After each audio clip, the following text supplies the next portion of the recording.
Everybody, welcome back. Excited to have you here. I love, love, love these author panels. Definitely stick around. Here is the formal introduction. One of the biggest fears aspiring authors carry is the fear of negative reviews. What if people do not like the book? What if someone misunderstands the message? What if reviews are harsh, public, and permanent? That fear stops some entrepreneurs from ever starting the book they've been thinking about writing. But often the real issue is not the possibility of criticism, it's the lack of clarity before the writing even begins. When you know exactly who the book is for, what problem it solves, and how it connects to your expertise, the fear starts to lose its grip. You stop trying to please everyone and you start focusing deeply on serving the right leaders. That's one of the reasons I created the Author ROI Lab. It helps entrepreneurs think strategically about their book before they invest months writing it. We test whether the message is clear, whether the audience is defined, and whether the book is positioned to support meaningful business goals. Because when you know your message will resonate with the right people, the fear of a few negative reviews no longer feels nearly as important. If you're considering writing a book and want to approach it with greater clarity and confidence, you can schedule a complimentary chat at booklaunchbrainstorm.com to learn more about the Author ROI Lab. And now, let's meet today's panelists. With me, I have Kate Colbert, who wrote Commencement, the Beginning of a New Era in Higher Education, a thought-provoking exploration of how colleges and universities must rethink their approach to leadership, communication, and student engagement in order to adapt to a rapidly changing educational landscape. And we have Nikki Green, who wrote Chameleon Mindset, creative ways to embrace change and build mental resilience to transform your career and life. An encouraging and actionable book that helps readers strengthen resilience and navigate transitions with greater confidence. Please join me in welcoming Kate and Nikki. Kate, I'm going to kick things over to you. This is a very specific audience for this book, and I had the pleasure of helping you organize and host the kickoff launch party for it. Tell us a little bit about sort of who is the ideal reader for the book Commencement. So, as you might guess, Commencement was written for the higher education industry. So, the book was written for anybody who works in higher ed, so staff, faculty, administrators at colleges and universities, primarily in the United States, though the book has a fair amount of traction internationally as well. And it has a lot of interviews that are included that were international. The book was also written for anybody who cares about the future of post secondary education. So, folks who are adjacent to higher ed, so K-12 principals and superintendents, policymakers like governors, elected officials, et cetera, even at the local level, but as well as Congress and sort of state assemblies. And then, workforce developers, higher education consultants. And as it turned out, the book also ended up getting a lot of traction among other higher education prognosticators and journalists who write about higher ed. Yeah, it's really interesting because this is almost like a community of people who have to make really big decisions, but they're not always in community with each other when they're making them. And you Correct. kind of widen the lens to include a lot more people in that conversation, like high stakes, Correct. but they're the boss. And like they don't Yeah. know what's happening. I mean, I was in Boston, living on a college campus when my wife was a director of residence life, and they were part Yeah. of like a sister schools. It was like 6 or 7 schools in the colleges of Fenway, and they did on a micro level some of that conversation and collaboration, but it was like dependent on who was there and the effort people made. Yeah. But there was no like grander conversation taking place. Like I Right. want to come back to this. I think it's Yeah. really interesting and Yeah. unique. It's very siloed within the organizations, but you're absolutely right. Colleges and universities tend to think that nobody's quite like them, even though Right. there's 3 or 4,000 of those such institutions just in our country. Everybody thinks they have their own sort of secret sauce, and they don't often. I always say that higher education studies everything except itself. Mm, okay. Yeah, that's interesting. All right, Nikki, I'm going to come to you. Nikki, you're the author of multiple books, both fiction and nonfiction, but I know you love talking about this one in particular. So tell us about your ideal audience for the Chameleon Mindset. It's great that Kate and I are on the call today because it's kind of this 1-2 punch. So chameleon mindset is for those people in transition with their life, with their career. There's actually a chapter called I Graduated, Now What? And so we talk about what exactly happens in those transition moments in our life where we don't have a roadmap anymore. There's also a chapter called I Got a Job, Now What? And especially right now in the age of AI, where a lot of people are being laid off from what they thought was this great career because they had the education they thought they needed, they're in this free fall area. And so it's really great to be able to reach those types of readers who may be in a transition that may not be of their choosing. They may have just been having that change thrust upon them. And I originally wrote this in the pandemic, but it's interesting to see how these times in life continue to come back around again. So the new ideal reader is those folks in this new transition. The transition and resilience is never going to get old as far as because the pace of change has just gotten exponential. I remember asking my like 80 something year old late 80s grandmother years and years ago, like 20 years ago, what the best invention was that she'd seen in her lifetime. And it was the microwave. That was her answer. My dad said it was the fax because of the work he had been doing. It transformed the way he did business. Those sound like such quaint answers. The fact that there could be a single answer, like I can't point to a single thing in that way. Like the pace is relentless. So coming back to you, Kate, this book's been around for a little while and it's very different from the other book that you're usually on here talking about, Think Like a Marketer. You're also a publisher, so I want to give that context. So you know a lot about the publishing space generally, and you were invited in by 2 other co-authors to participate in this, and they're the ones who had really had access to the research, but you had something they didn't. So tell us a little bit about the origin of how you ended up collaborating on this project as a person with publishing experience, and obviously you were keyed into and excited about the topic as well. So tell us a little bit about that part. Yeah, so our meet cute was really interesting between me and my co-authors. And so Joe Salustio is a higher education expert. He was a VP at a university at the time that we met, and he had a podcast that had just started really taking off and doing really well called the Ed Up Experience podcast. And it was a podcast about higher education and hot topics, and they were bringing on interesting people at various roles at colleges and universities. And he had somehow bumped into these 2 guys, Alvin Freitas and Joe Salustio, had bumped into somebody who had published a book with the publishing company that I own. So I own several companies. One of them is a publishing company. And so he said, you should meet each other. So we have this call and they're telling me we have this podcast and we've interviewed, almost at that point, almost 100 of the interviews had been with college and university presidents. And they said, well, we think there's like a book in there. There's like what does the future of higher education look like through the eyes of college and university presidents? No one has interviewed this many presidents as we have. This is really interesting. And I said, this is great. Listen, I'm a higher education marketer. I've worked on the insides of colleges. I do a lot of consulting for higher ed. I just happen to own a publishing company. Yeah, how can I help? Have you started writing the manuscript? And they're like, oh no, well, I don't have time to write a book. and I'm like, so what exactly are you talking about doing? And they didn't realize when they reached out to me that I was a higher education expert. They thought I was just a publisher. They had no idea that this was my expertise. And so I said, what if we wrote this book together? And then it just took off. So essentially they provided the intellectual property for the interviews. I ended up having to listen to about 150 hours of podcast interviews and going through the transcripts. And so the research work was massive. And then I have a background in market research as well. I also own Silvertree Market Research. So we did additional research with the higher education industry about the pain points that they were having and sort of what the future skill set of a university president should look like. So we did all of this research, and then I organized and sort of culled that together. And then the 2 guys each wrote tons of sidebars for the book. And among the 3 of us, we had massive networks to be able to launch the book in a really big and exciting way. Can you speak for a second about the uniqueness of having original data in a book?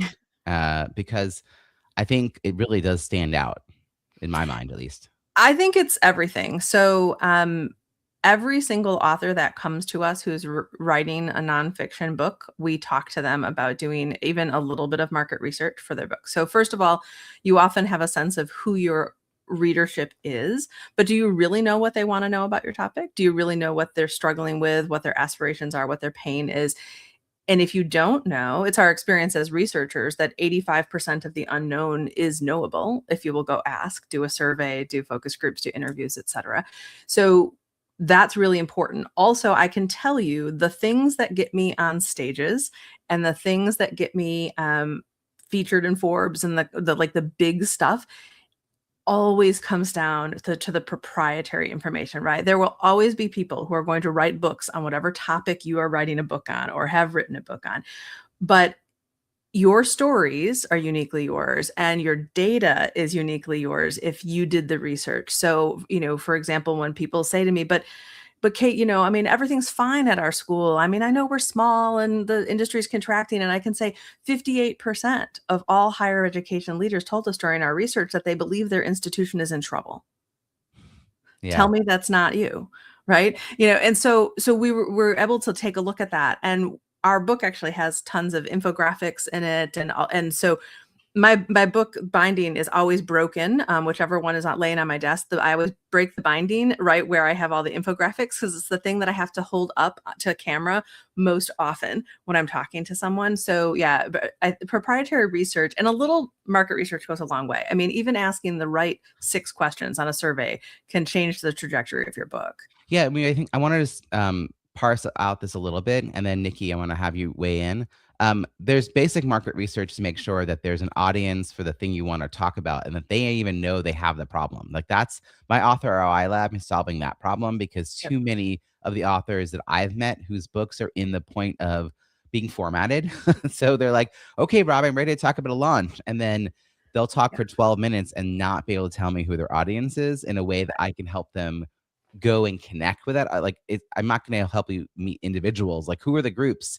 Like, who are the associations? Who are the membership groups and organizations and identities and like roles in a company? Yeah. Like, they can't answer these basic questions. All of that can be avoided by some basic test your assumptions type of market research, and stop just thinking you know everything and write the book that you want to write. Write a book people are craving. But then there's the additional step of taking some data and actually infusing it into the book. Nikki, what are your ways of, like, because you're talking about also a topic that there's a lot of information out in the world about careers and next steps and guiding people through transitions and uncertainty. How have you positioned yourself to stand above the noise?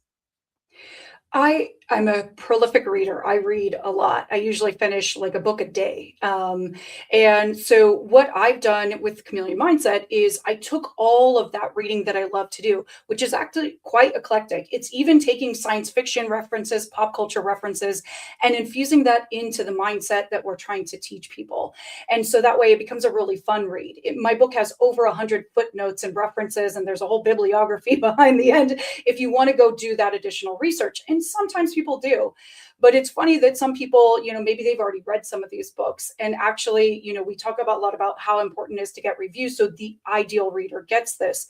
I'm trying to reach the reader that hasn't read a lot of those books, that maybe won't go do that. And I actually have a really funny 3-star review that says, it was hard for me to keep reading because the information seemed way too basic and common sense for me. And it's okay, because those people have already done the research. They already went and read those bigger, thicker books. My book is to make it more approachable and really actionable for people trying to work on mindset. And that's the difference you can do with research, is figure out what people need to do and condense it into something manageable. Malcolm Gladwell comes to mind. You'd be happy to know, as I think of your name now and think, oh, Malcolm Gladwell, Daniel Pink, like people who've translated really dense academic journal research articles into pop culture, like 10,000 hours. I don't know how accurate that reference is. It's been debunked a lot. Yeah. Yeah, but it is still a point of reference now for all of us. Right. Like, I can say 10,000 hours. That's all I have to say. And we can start a conversation about, like, what does it mean to be intent on learning? Like, what does it take to become a master craftsman at a job? Like, what is expertise really? Like, it's a starting off point of a conversation that we all have a base level of knowledge around. And I wouldn't have access to that 10,000 hours phrase if someone hadn't taken it, like plucked it out of obscurity and translated it. And I feel like, Nikki, what you're doing is you're looking at the, you know, you have to always do when you, you have to do the lit review. Like Yeah. you did the lit review of your topic, and then you synthesize information down and put it into your own spin. Did Yeah. you find that you like, do you have a spin, like a framework that you introduced, that you created? Like, is there something like my croissants versus bagels is not like new, like, approach the open circle, not the closed one, is not like a brand new concept for networking, but I had a different way of talking about it. Did you find that you were repackaging some of the material, Nikki? Absolutely. So we use the acronym CREATE for creating a chameleon mindset, but each of the letters stands for another methodology that you probably read in a book. C is for creative adaptability. That one is a little lesser known, but R is risk tolerance. That's a very common thing that we talk about, but a very critical aspect in adapting to change. Growth mindset is a part of it. And we're talking about abundance and growth mindset to make the A and the T. We cheated a little on the acronym, but these are fundamental things where maybe you've read growth mindset through maybe Carol Dweck's work, or maybe you just learned about it through internet videos on TikTok, who knows, right? But how do we make those things approachable so that people can understand them? How do you combine those different theories into one kind of cohesive way to live your life and blend them together? You're both kind of getting at something where people reading the book have varying levels of knowledge about a topic. So, Kate, on one hand, you've got people reading your book who are very deeply, deeply in the grind of higher ed, the movers and shakers who and they're busy. So you want to make sure it's super relevant to them and helpful. But you also know there's going to be people who are not as clear about all these nuances, and a lot of it's going to be like dense for them maybe. How do you decide who you are writing to? Like, because you might leave some people behind based on what you put in and what you don't put in will change how people relate to the material. And I imagine you had a lot of, like you said, 150 hours, you had a lot of content you could Yeah. have shoved in. Like, how did you define the audience for this book, even though in the beginning of this call you said, oh, it's like all this and this and this? Right. Like, you had a singular focus though at Yeah. the start. Did that focus change, and did that give you like a screen or a filter for how to think about what was in the book and what wasn't in the book? So that's an interesting question. So I would almost argue that instead of defining the audience for the book, that we let the audience define what went in the book, which was the whole point, right? So we sat down and listened to these conversations that had happened on my co-author's podcast, and we looked through, the irony, of course, is our book was released the day before ChatGPT was hit the market. So we did not get to use AI tools to be able to help synthesize everything that was in those interviews. So I did all of that manually, and by really sort of reading through it and understanding it. So yeah, joke's on me. And but what was really interesting is that we went into this project saying we have very strong opinions about what's working in higher education, sort of what's broken in higher education, what it's going to take for us to do the right things for students, for higher ed to be more accessible, flexible, affordable, et cetera. And we want this book to be through the eyes of these 125 college and university presidents. So we're going to talk about what they want to talk about, even if we disagree with it. And so that was a really interesting experience for me to go through all of the interviews and say, wow, like 7 of these authors kept talking about this one, or 7 of these interviews, these presidents kept talking about this one topic. I happen to disagree with it, and I'm willing to sort of fight about it in the book. But our readers deserve to know that people leading these kinds of institutions strongly believe that X, Y, and Z. And so we let them tell the story, and then we essentially, so it was I almost felt like Oprah when I was writing this book. I felt like I was bringing all of these people and putting them on a couch to be interviewed, and I was letting the audience hear what they had to say, and then I was doing all the color commentary as the lead author of the book, talking about, so then how does Dr. So-and-so's take on this sort of stitch in with what Dr. So-and-so at this other university is talking about? And then what do I think that means? And so now the challenge, of course, was when you write a book where sort of one voice leads to another voice leads to another, and my job was to stitch it all together with these beautiful transitions. if you had to take somebody's quote out of the book for some reason, we had 3 people who were involved in massive scandals before our book came out, but after we put them in it. And so we knew we had to take them out. And it was sort of like the second, you couldn't just take out a paragraph. It was like old fashioned Christmas lights where like one bulb went out and they all went out. And then the entire chapter just didn't work. And so we had to rewrite multiple major portions of the book over and over again every time somebody would be accused of some sort of misconduct at an Oh my. institution. And they kept changing jobs. And there's a list of all of the interviewees and their job titles and affiliations in the back of the book. So we kept having to update that. And so we finally got to a place where like, this book has got to go out now because something's going to change again tomorrow.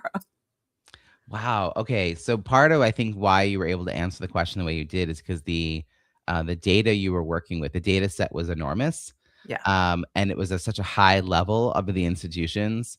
But then you were still had the role of sort of framing the conversation, and the intent was for other people in those roles. Like there are more than 150 university and college presidents. There's 4,000 Right. in the United States. But here's the thing. If you work at a college and university and you're an English professor, or you're the head of student housing, or you work in facilities, or whatever your job is at a college or university, you probably don't have access to the president's office very regularly. And so you have no idea what kind of big decisions are being made. You have no idea what the health of institutions really look like from a financial standpoint. And so one of the things that the media really clued into when they wrote about our book when it came out was like, this was like having a sneak peek inside the president's offices of higher education in the United States in a way that no one else could ever have access to. We actually even had people reach out to us and say, I work at this university and our president is in your book, and he or she said things I have never heard them say. And I learned a lot by reading your book, because that's not something they've ever stood up and said in front of us. So yeah, so it was very interesting. So the book is for everybody in higher ed. And actually, I would argue, while I think the people who are most positioned to make the biggest changes are at the C-suite, people up, down, and across colleges and universities in the United States need a stronger voice, and they need to understand the business, because they're all focused on what their job is. And a lot of people who work in higher education don't understand the business of higher education. And we were hoping to teach them a little bit of that. Nikki, when we were talking about this and we're thinking about like the audiences, like you mentioned earlier that you have some things in the chapters of the book that are about like graduating and getting your first job. So it seems like this is geared towards people who are getting started in their career versus other books that might be on like, 50 years old, laid off career transitions. Or were you trying to straddle both of these things? Like, how do you think about the career transition conversation in the context of this book? Or is that why you write 5 million books, right? Like, that's why you keep writing, because there's always something new. It's very interesting because originally I thought it was going to be these folks just coming out of university during the pandemic and really struggling with that change that was forced on them. And those folks came in as my clients. We helped them through those transitions, and they did the exercises live in the book. But a lot of the exercises that I have, I call them Karate Kid exercises, because it's like something silly that you don't think is going to give you that result, but it actually does. And I encourage them to do it with their family, to do it with their partners, to do it with their friends. And when they started spreading that message, they showed it to their parents. Well, their parents ended up being in similar transitions. They're now empty nesters. The kids are going off to college or off to work. And now I need to figure out what I want to do with myself. And so then the parents started coming in, doing the same exercises, reading the same book. So it created this natural new audience, just like Kate said, that they didn't intend to read it. But now seeing that next evolution, it still applies, because they actually have an even bigger time of, they've spent 20 years in a job with, expecting something consistent all the way through retirement. And now things are changing for them and they don't know what to do. Do I go back to school? Can I retool myself? Can I just get a coach? And do I want another job? Do I want to build a business? Lots and lots of questions. And those are the things we're researching now to help answer in the age of AI. You make me think that there's unintended consequences of writing a book. You don't realize.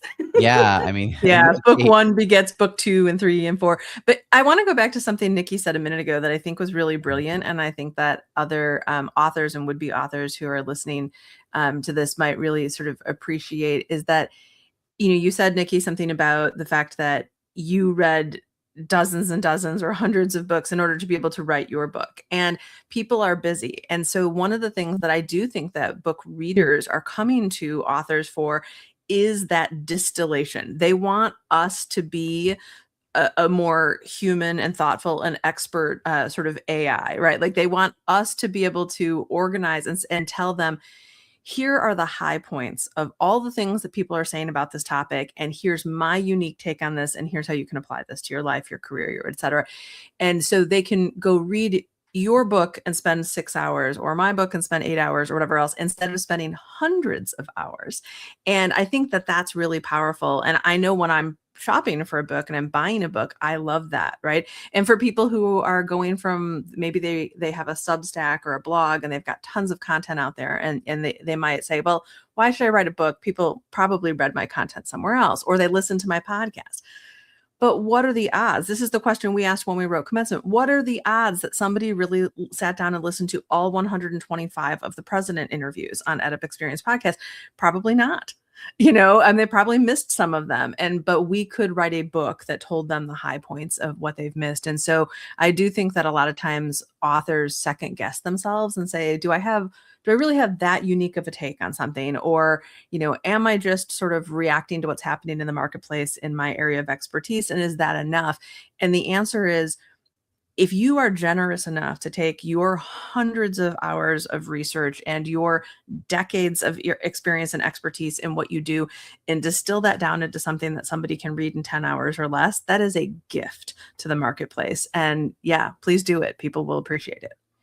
I will also now share that when I was writing my first book, which is about networking at conferences, Croissants versus Bagels, that I referenced earlier, I actually refrained from reading other books about networking until after my book came out, because I had been speaking for many years by that point on this topic. I had many examples in my talk. I had presented and heard from so many audience members. I knew my content worked. I knew it resonated, and I knew that I had my spin, right? Like I had my way of talking about it. And I was nervous about accidentally co-opting someone else's IP, because, I listened to multiple habit books in the same January, like 2021. I can't tell you which concept came from which book to this day, because they all blurred in my brain. And I will sometimes reference one of the habits, like the tips, but I can't tell you which book it came from. And I was worried that it would be a little bit of that, it would be a merging in my brain. So I feel like, there's different, I don't know if I had the right, I had almost, I don't want to say it was like a scared solution, but I just wanted to put my mark in it. I want it to be mine. And Nikki, you went the other extreme where you were like, let's just see everything. But then you're like, well, now my job is distill across all of them. And much like what Kate was doing, you're also trying to track back the source, of who said what, and the contradictions within a field too start to bubble up. And then you have to kind of address some of that, and then things keep changing. So Nikki, well, and both, can I say, Robbie, I think Yeah. both approaches are valid. So in fact, when I wrote my first business book, Think Like a Marketer, I did exactly what you did. So I said, first of all, I just didn't want, from a editing standpoint, I didn't want to have a whole bunch of footnotes. And, when I was studying, I used to be an English professor. And when I was studying literature at the graduate level, I studied under David Foster Wallace, who wrote Infinite Jest. And so he, I didn't want to write books the way David wrote books. I didn't want, tons and tons of, and so it was really important to me when I wrote that book that even if I was sort of citing somebody, I did it in a very casual way. Instead of having a footnote, I would be like, I was once in the audience at the National Speakers Association and heard Robbie Samuels say, right? Because it's just true. It's just part of my story. And then I wouldn't have to put a footnote. And so I tried really hard to make that book very story-based and not research-based, even though I referenced a lot of other people and concepts in that book. And so, yeah, I do think that your approach was valid. And it just different goals, different audiences, different topics require a different take, I think. And I think they're all valid. Yeah. And what I tried to do really is exactly that. And I tried to make it fun. After 25 years in Silicon Valley, I sat across from very popular people that people know on social media, but they know the persona. I knew the real person. I went to their kids' t-ball games. I, had wine in their cellars, right? And so I told those stories without saying the names. And I combined that with the methodologies that were happening in these big books. And it's funny because some of those biggest questions I get about the book is, was this when you worked at that place? Because I think that's that guy. And because they would look at my LinkedIn and they're trying to figure out the timeline, but I didn't put things in chronological order. I made the story, about this is what happens when you go to work. This is what happens when you're under a lot of pressure. This is what happens when things go right. This is what happens when things go wrong. How do you do the next thing? And so it's really fun to be able to put those kind of Easter eggs in there where I actually want people to kind of guess what's really going on, but be very clear on where I'm tying it back to something that's already published and people know. So. Just to wrap up this part of the conversation, I want to say, going to what Kate was saying, what you were saying, Nikki. My first approach to writing a book was very fraught because my only prior writing experience for anything like lengthy were papers for school, and I had completed my master's in social work years earlier and never really enjoyed. Like I mean, I remember submitting a paper in college where like everything, including the conclusion, had a footnote because I didn't want to be accused of plagiarism. And I was like, I know nothing, like going in, I know nothing about this topic. So everything I put in this paper is something I learned from someone else. This is not original thought. So I was like, on this way, I was like, it's my original thought. But I did search out the origin story for some of the casually shared like truths about networking. Like there's some stat that was being thrown around, like about 80% of people get a job through someone they know. Like there's a stat that's out there, and people kept saying it was from LinkedIn, and I was like, that's interesting. I didn't know LinkedIn was in the business of running studies. Like, let me think about that. I dug up that it was originally someone's LinkedIn like article, like a news, like you knew like a newsletter article. It wasn't even newsletters before newsletters existed. It's an article. He interviewed like 20 people about where they got their job. The study was a study of 20 but everyone keeps citing that as their source. Like, but like for me, that was actually kind of a fun. It's like an archaeological dig, trying to figure out like where do these like proverbs come from that we like just say are true, and like is there anything in it? But we also sort of we believe a certain thing. There's definitely a little bit of we're taking the pill. We don't know whether it's actually the medicine or not, but we're still going to end up believing those truths. As we wrap up here, I wanted to ask about the Kindle Flash Sale, because the reason we're all here is because you've both participated in the Kindle Flash Sale, where a community of 50 plus authors get together, and for 4 days we cross promote all of our books for 99 cents, some for $1.99 due to the file size of the Kindle book. And it's a very particular type of marketing. Everyone comes to it with a slightly different vantage point. Nikki, you've, I imagine, done a lot of different marketing efforts for the books you have, because you have some fiction books and you have these nonfiction books, and like they're just, there's a lot of ways to get the message out. You've been a part of this for a few times. What are your thoughts about the collaboration that we've done, and how does it fit in the overall marketing effort you have for your book? It's been really fun being a part of it. I think this is going to be like my 6th time of joining the fun. And I keep putting the same book in there because I want to get as much exposure as possible to that book.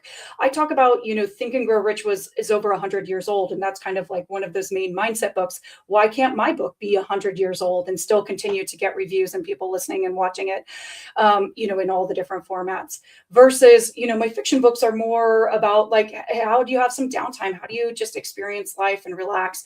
And so you need a different marketing technique depending on what book it is. Those fiction stories may not last that long, or maybe this is a novella and it becomes a series like Brandon Sanderson and I have 75 extra books about it. So those are the things I think about as I do marketing, and I adapt as it happens. When I go in person, people don't actually want to read my fiction books. They want to read the nonfiction ones because the stories are funny and I seem like a real person, and that's what they want to get to know.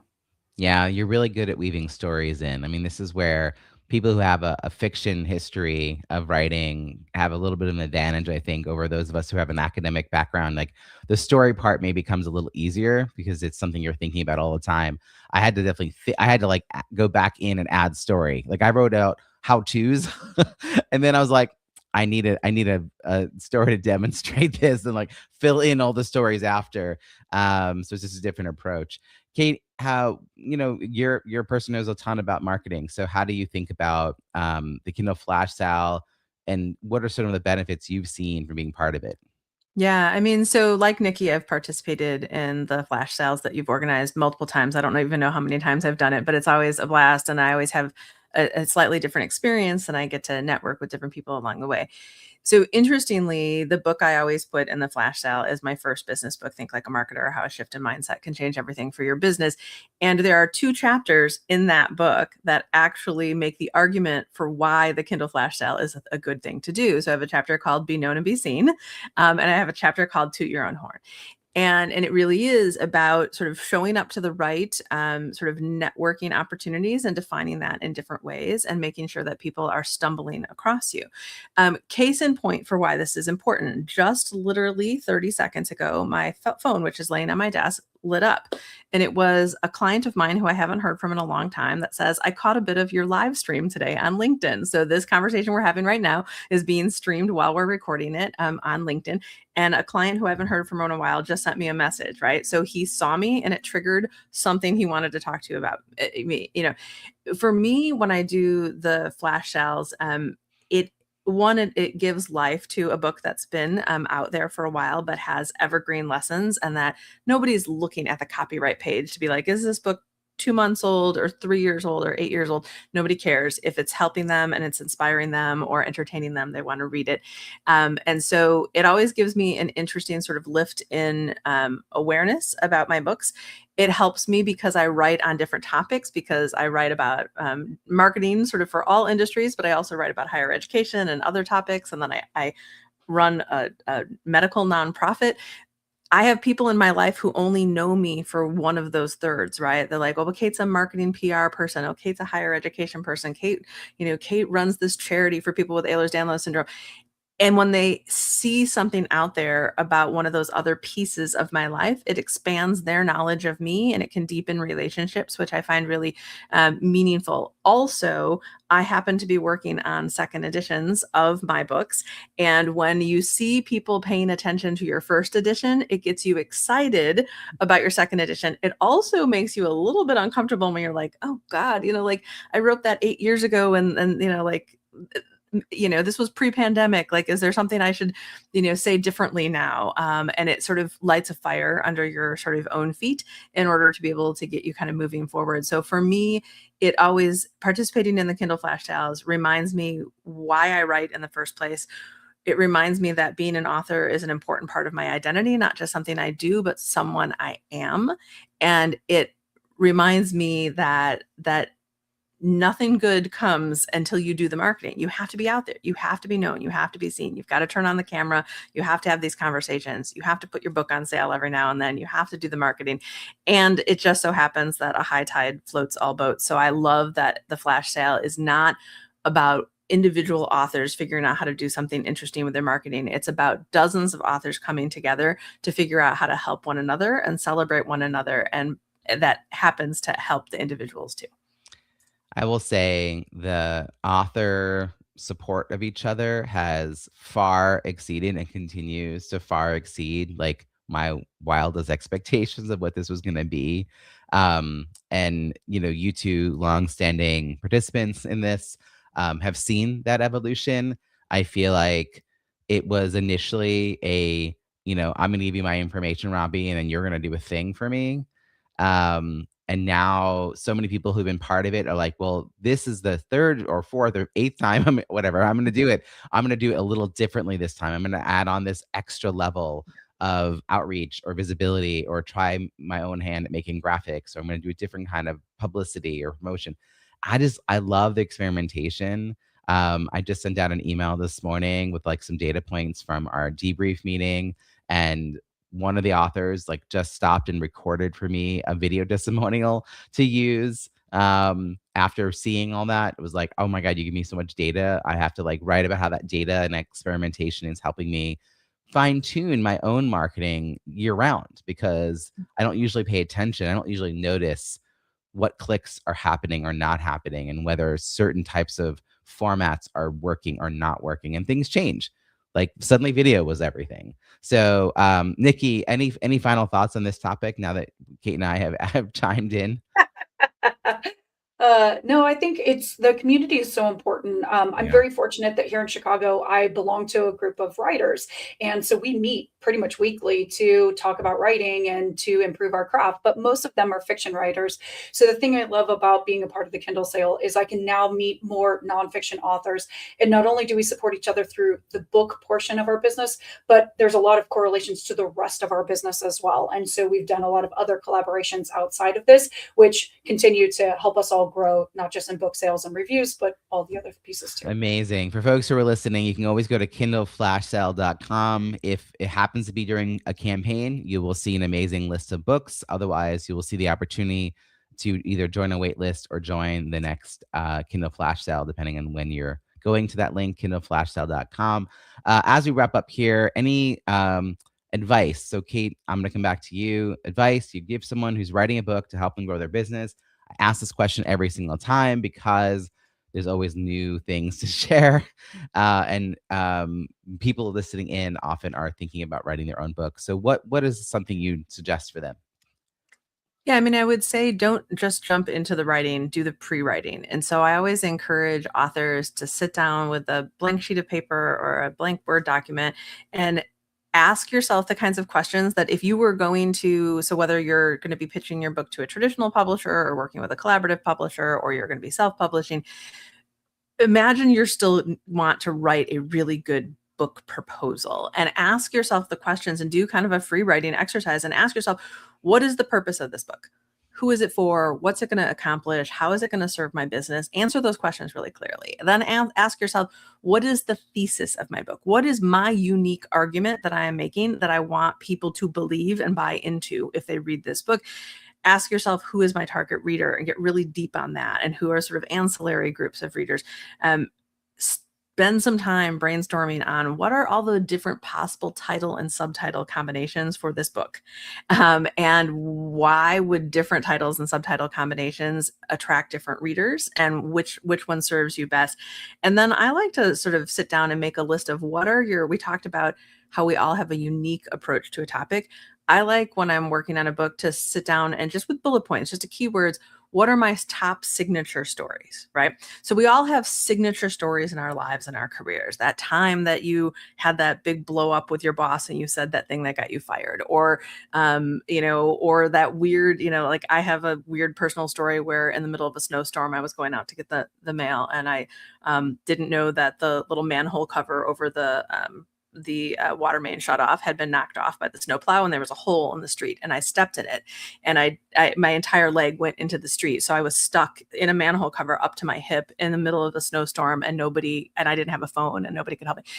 That has not made its way into a book anywhere, but it's a story that's sort of uniquely mine, right? And so make a list of all of your weird signature stories and funny stories and things you're proud of and things you're embarrassed about, because that list of stories will help trigger ideas as you're writing. And then make a list of what resources do you need to be able to finish this book. Wow. And so I always like to, so if you've got blog posts, go back and mine them. Do you need to do a little bit of research, which we talked about today? Do you need to go interview some people? Do you need to read some more books from your competitors in your space? What resources do you need? And maybe it's just that you need time. And one of the things that I do when I write a book is I put myself in what I call writer exile. So I stay at a local hotel that is about 3 minutes from my house. I book it over and over and over. I spend a crazy amount of money on hotel rooms, and I go and I write, because if you are paying for a hotel room, you will not sit around and watch TV or play with your phone or doom scroll. I also typically take 1 or 2 cruises while I am working on a book, and I will sit. I wrote the last 58,000 words of commencement while I was looking at Cabo San Lucas, but never got off the ship and did all that work. So do whatever you have to do. So if focus and accountability, those kinds of things are things that you need, engineer it. So you need to create the conditions. Nikki's book is all about creating the conditions to be able to really thrive through all of your life's transitions. Writing a book is its own life transition. Becoming an author is its own life transition. Create the conditions to be successful and do that, and doing that, and then be really clear about what you're trying to accomplish, and make a spreadsheet for how you're going to measure all the metrics. Okay, everyone listening, you're going to rewind a little bit and write all that down. That's also a lot of the material that we're covering in the Author ROI Lab. So thank you for the pitch. One thing I will say is that you have to talk to your ideal readers. If you cannot get 5 of them to book a call with you, you don't know your audience. Like small, tiny litmus test, but like if you're writing a book for astronauts and you don't know 5 astronauts, you are not writing a book for astronauts. I'm so sorry. No one in that world is going to pay any attention to you.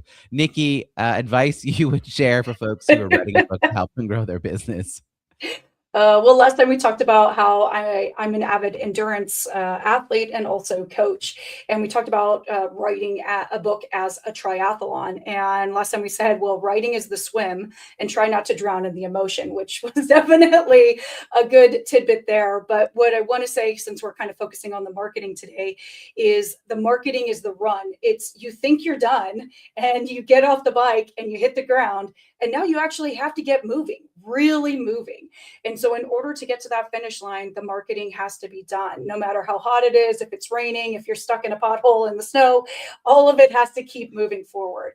And so it's thinking about that long end to the finish line, not just the writing itself. And if you have that whole picture, then you're going to win the medal in the end. Yeah. Right. I mean, it's training for all 3 legs of the race. You can't just be an excellent swimmer. My kids were just in a student triathlon this past weekend. They did great, right? But they couldn't just train for the swim and then leave the rest to chance. You can't be like, okay, no, I understand to bike. I'll train for the swim and the bike, which is what most people do. They get to the publishing section and then they're like, I'm good, right? And you're like, no, you still have to run. Like you have to plan for the endurance through the whole thing. And you might need different types of coaches, different preparation for each leg of that. But you also don't start thinking about that run portion when you get to it. You have to be thinking about it when you're planning to be even signing up for the whole thing. I think that's the part that most people are like, that's why I'm pushing back on the whole, like writing a book is like running a marathon. Cause I'm like, no. At the end of the run, marathon runners get to stop at the end of the finish line. Like they only have to plan for one activity. Yes, it's a lot of one activity, but I don't, yes, sometimes books are a lot, but like there are phases. Anyway, you're on my. Yeah, no, writing a book is a lot more like having a child, I think, right? Like, I love this the birth is the beginning and not the end. Right. Yeah. And also, I guess in that comparison, I really dislike when an author is asked within like minutes of their first book coming out when the next one's coming out. I've had people do that to me at launch parties and I just want to throat punch them. I know. I threw the screen. I'm like, no, listen, you give a parent a year of being a parent before you say, are you going to have any more children? Exactly. Like give them a year for that to like fade a little bit in their like reality in their brain. Oh my gosh. You two are amazing. I love when super knowledgeable authors come on and you get to share so much. Everyone should pay attention to what you're doing. So Nikki, how can people find you and follow your work? The NikkiGreen360.com. You can watch me dance on TikTok, read my books, or hang out for the podcast, whatever works for you. That's fantastic. And it's going to be the NIKKI Green GREEN.com. And Kate, how about you? How can people find you and follow your work? I do a lot on LinkedIn, so I encourage people to connect me on LinkedIn. I'm there simply as Kate Colbert, and you can find out more about my books on Amazon or anywhere books are sold, or visit commencementthebook.com and thinklikeamarketerthebook.com. Fantastic. We're going to put all these links in the show notes at bizbookpubhub.com, which is where you find the show notes for all the other 500 plus episodes of podcast interviews that I've done. We also host free virtual networking events every month. So you can check out hanging out with speakers one month and with writers and authors another month. And that Venn diagram is pretty much a circle. So hang out with us every single month that you'd like to. We have a new blog that we just kicked off. The Kindle flash sale information is there. Information about how to book a call with me if you want to have a chat. So many good details. And of course, our hub partners who are there to support you wherever you are in your author journey, writing, editing, publishing, launching, and marketing. Panel, thank you so, so much for your support today.